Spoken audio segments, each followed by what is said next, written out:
Well, hello and welcome to a special Movie Burner podcast from Movie Burner Entertainment. We're only 6 days away from the release of Star Wars Episode 8, The Last Jedi, and we're talking Star Wars for the next 8 days. From the Phantom Menace to the Force Awakens. We'll be discussing these in episodic order, and we'll even throw in the first of the standalone films, Rogue One, for good measure. The countdown begins. Yes, and today we're going to be discussing Revenge of the Sith, of course released in 2005. That, for me, is the undisputed best film of the prequel trilogy. It's still a fair bit worse than the originals for me, but it does tie things up nicely, I think, and there's a lot of nice fan service moments and a couple of good lightsaber battles thrown in for good measure. We went to see this together, didn't we, Stephen? Yep, long time ago in a galaxy far, far away, John. Yeah, this film takes place 3 years after Attack of the Clones. I remember when the trailer came out for this, this was the first time in the prequel trilogy that it felt like we were going to be seeing a Star Wars film, John. I think it did feel like a Star Wars film, I really do. Even though there's, again, some parts of it have probably aged a little horrendously, it definitely does do better than the previous two iterations. Obviously the intro, one of the best intros. I think I touched upon that yesterday when we were talking about Attack of the Clones, but that was one of my favourite intros. Revenge of the Sith's much the same. The way it pans down, the music, I think it's a drum beating. It's incredible the way it pans down onto Coruscant, and obviously the space battle that's happening above. Up there for me is one of the best Star Wars intros to date. Everything about it, even the effects, I think have not aged horrifically, although I've not watched it in probably about 5 years or something like that, so I may be talking crap there. But yeah. Yep. Hated the buzz droids right enough, but no, that opening scene you're talking about, John, I remember when the camera pans down and you see a full scale, battle above. I don't know if it's Coruscant. Yeah, it's Coruscant. Yeah. And you can see the severity of the situation. Both Anakin and Obi-Wan have aged clearly since we last saw them. In particular, Anakin, who's now sporting a scar from a previous battle, which was probably explained in the Clone Wars animated series, possibly. I've not seen that, as you know, John. This was both Jedi Knights attempting to rescue Palpatine from Count Dooku. As we know, this was obviously a setup and possibly a trap for the Jedi. But no, it was a great opening sequence. The CG, I watched this film not that long ago.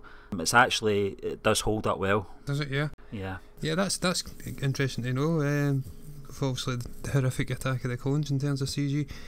Yeah, obviously at this point we were introduced to General Grievous as well, aren't we? He makes an appearance. What was your thoughts on him, Stephen? Although I'm sure we'll get into that in more depth as he comes to prominence in the film. Yeah, I mean, the actual effects for this character were very impressive, and I think it was actually George Lucas's cough they used for the audio. Ben Burtt must have done some working on the audio on that.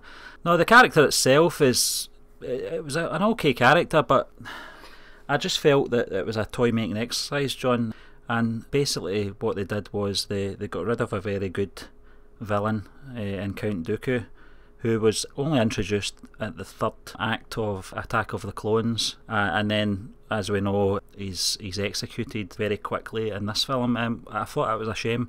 When you've got somebody like Christopher Lee participating in this franchise, you want to try and use him as best you can.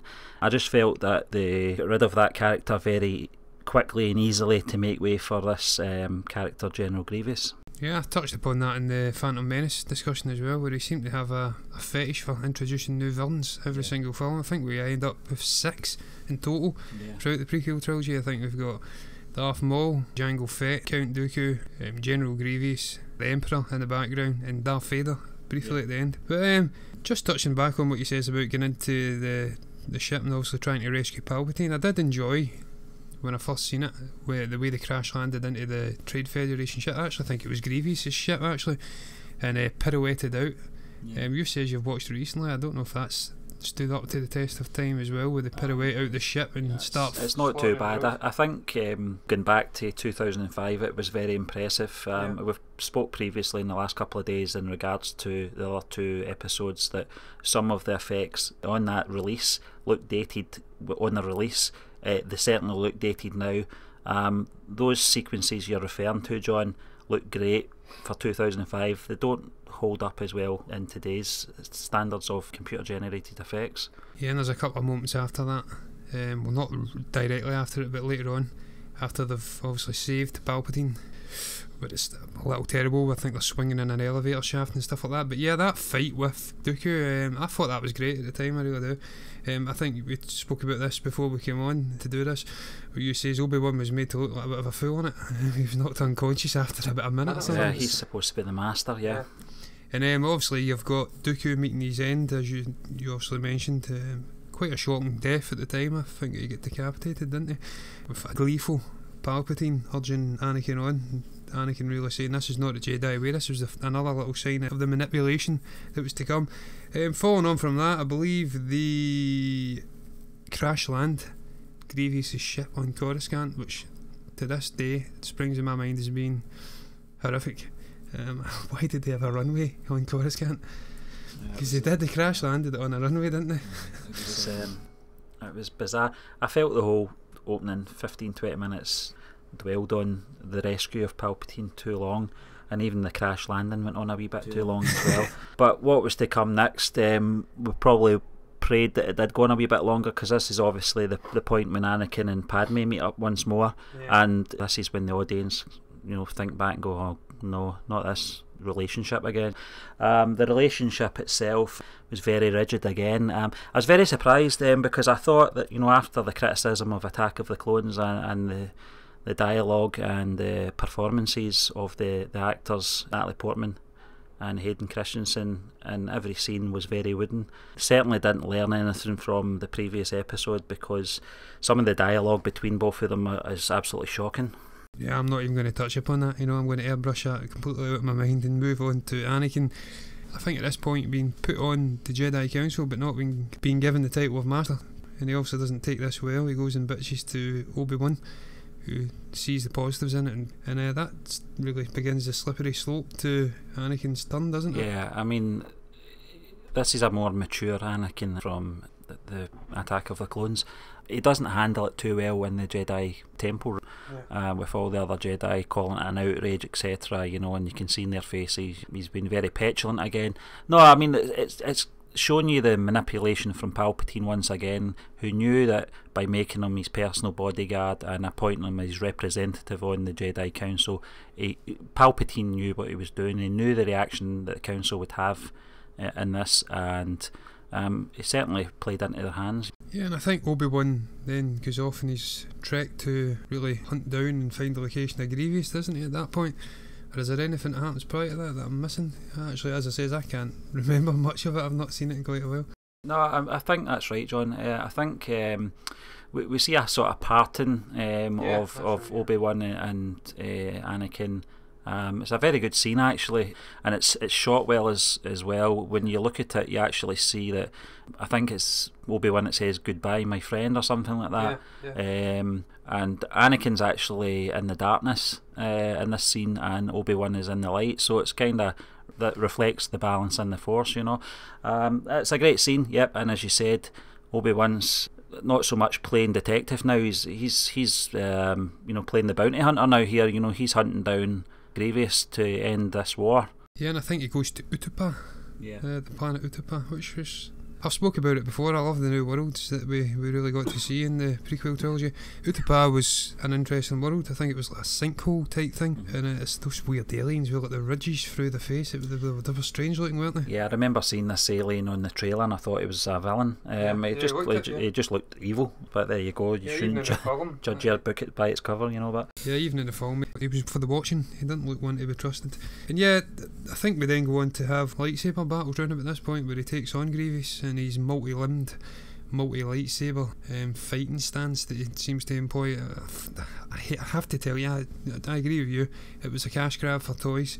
Hated the Grievous character. Didn't see the point to him. I thought we should have just continued on with Dooku. This is the character that Gary Oldman auditioned for, wasn't it? It is the character. You made me aware of that not long ago. I wasn't even aware of that, and I doubt he would have proved it, really, because I disliked the character strongly, everything about it. There was no point to it, and it neutered the whole Force and the Jedi thing with it waving lightsabers about. I think it's the way he was introduced though, John. I think if if you take Count Dooku out of the equation in Attack of the Clones and you have General Grievous in there, you've not got an issue with him.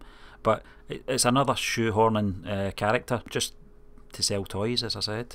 But I did enjoy the chase scene that followed the lightsaber battle, where Grievous takes to his sort of a ring-shaped vehicle. I don't know what it's called. Yeah. And obviously Obi-Wan goes on to his oversized lizard, which is, I do recall being horrific CG in my last viewing, and it couldn't have got any better in the subsequent years. They obviously go on a chase, and it ends up with Obi-Wan taking down Grievous, thank the Lord. He shoots him in the chest, I believe. And I do like his little line, it kind of ties into the originals when he says it's so uncivilised. That was nice, that was a nice touch, and that really goes back to what I was saying earlier about the fan service. Yeah, and from that you're sort of jumping back and forth between Obi-Wan's whereabouts and Anakin and Palpatine. This is probably one of the best scenes in the prequel trilogy, the opera scene. Yeah, can't agree more. Everything about that scene is just perfect for me. The music, the visuals, the dialogue. Ian McDiarmid for me is utterly outstanding when he of course discusses his master Plagueis and his untimely end, and obviously his ability to save people from dying, and you can tell he's just manipulating, and he's pouncing on Anakin's fears for Padme. I think Anakin, throughout what we were discussing there with Obi-Wan away doing his thing, I think he's actually going and confiding in Palpatine during that, letting him know he's concerned that he's having these nightmares and stuff, and he's worried about Padme perhaps dying. And obviously Palpatine absolutely laps this up and starts raping him for manipulation, and he does it perfectly in this scene. This scene's incredible. Yeah, it shows the relationship between Anakin and Palpatine for the first time, both of them in the same scene, and it's just dialogue, as you said, John. But there's some hints there. I don't know if Lucas was trying to play the audience on this one, but there was some light hints that Palpatine could in fact be Anakin's father. There is quite a few references throughout the film where he calls him son. There's also when he is talking about Darth Plagueis the Wise, where he says he could even create life. And as we know from the Phantom Menace, Anakin's birth was shrouded in mystery, and it certainly hints that way that that perhaps that Palpatine created Anakin. Yeah, I think it was birthed from the Force. I think that actually says that. So yeah, I think that's been hinted at even after. Yeah. In the years that have followed, I think it's heavily hinted that Sidious probably buffed Anakin from the Force. It wouldn't surprise me because he seemed to have an interest in him throughout that trilogy. And I think following on from that, Anakin obviously continues to have his premonitions of Padme dying.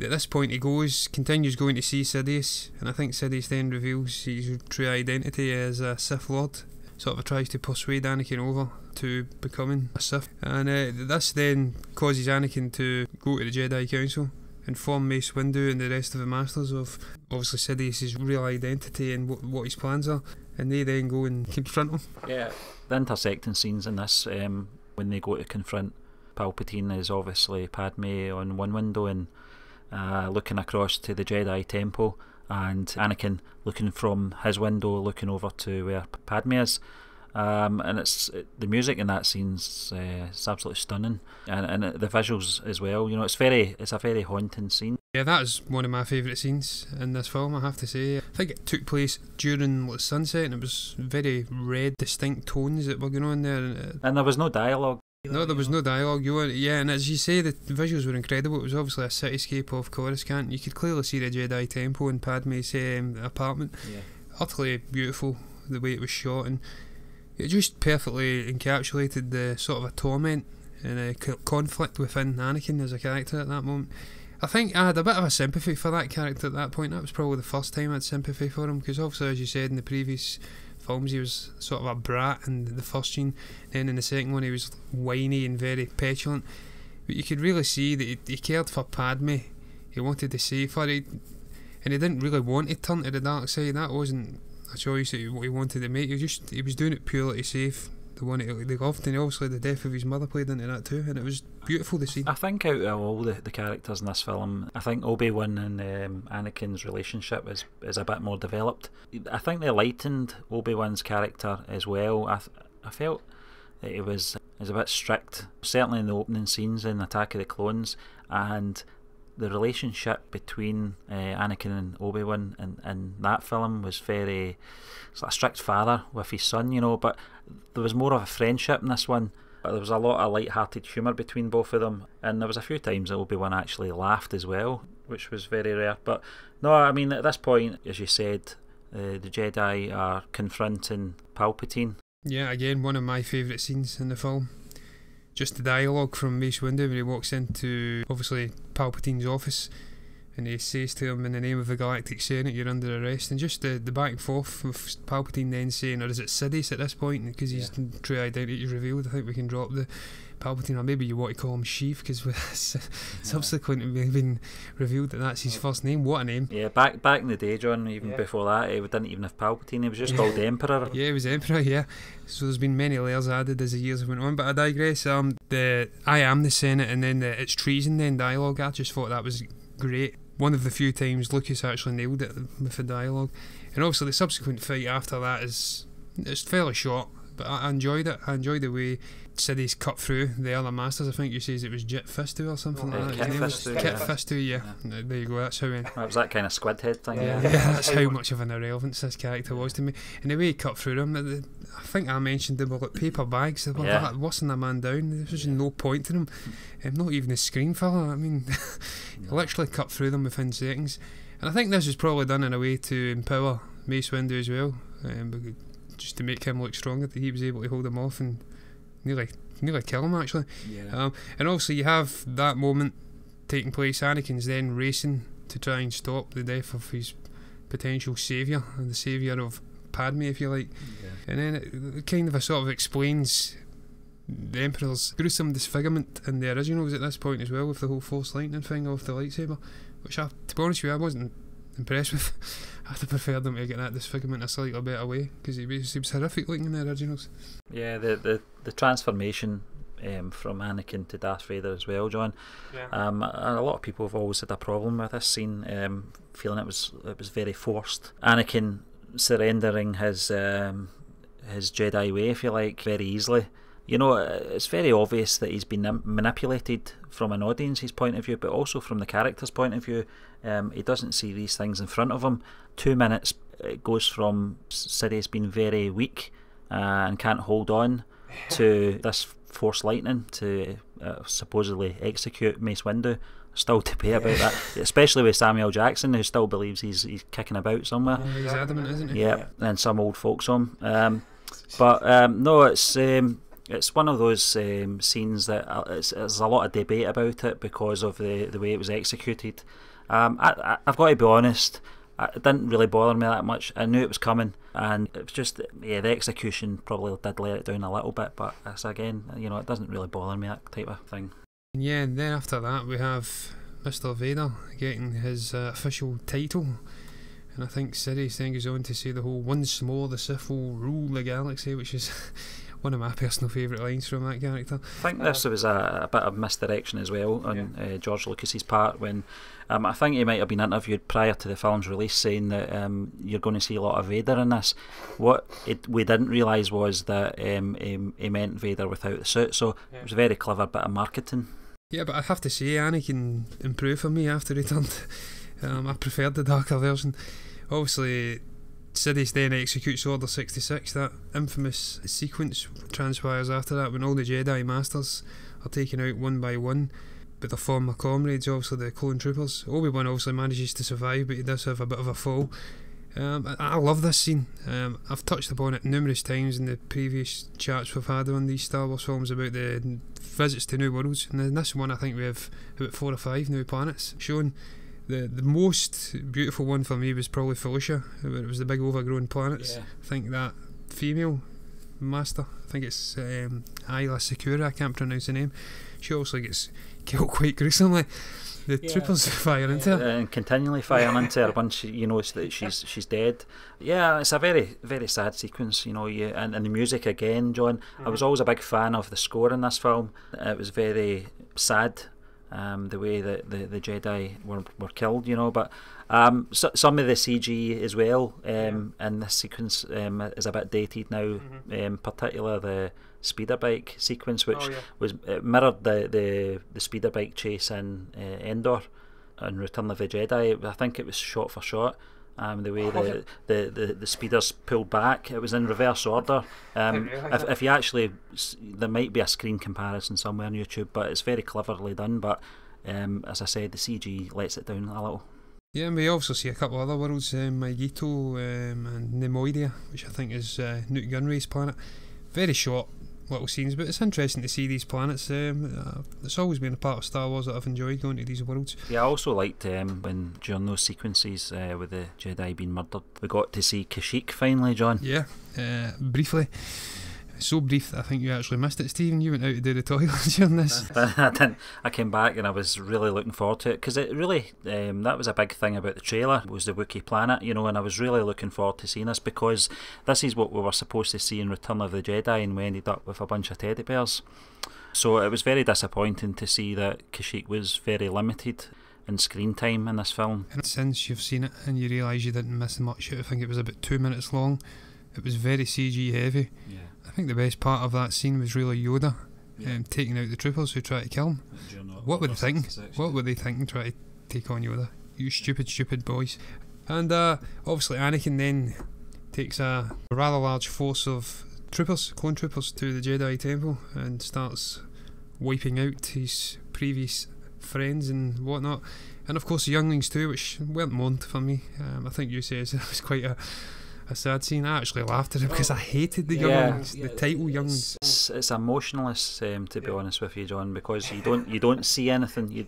You know, it's very heavily hinted. I think one of the younglings actually jumps when the lightsaber's ignited, and then that's the last we see, and you've just got to assume, you know, he slaughtered them.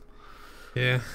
Wasn't one bit up and down with that, to be honest with you. As I say, I enjoyed Anakin as a darker character. Finally getting to see Darth Vader after 3 films. Good lord, it took too long. And then obviously after that, he has a little trip to Mustafar and wipes out the rest of the Trade Federation leaders, and I enjoyed that immensely. Yeah, this sequence was intersliced with the Senate again, where the Emperor, or soon to be Emperor, was declaring the First Galactic Empire. Yeah, and that's also the bit as well where Padme says that this is how liberty dies, or something like that, with thunderous applause or something along those lines. That actually reminds me, we never actually spoke about this in the previous podcast, where Jar Jar handed over power to the Emperor, at that time Palpatine. So he was subsequently responsible for the deaths of millions of people, the deaths of planets.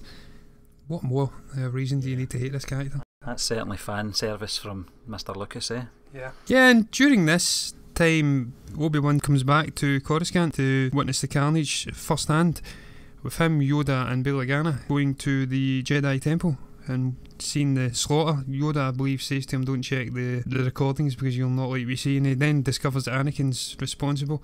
And this really leads us into the lightsaber battle finales. It's obviously dual fights between Yoda and the Emperor and Obi-Wan and Anakin.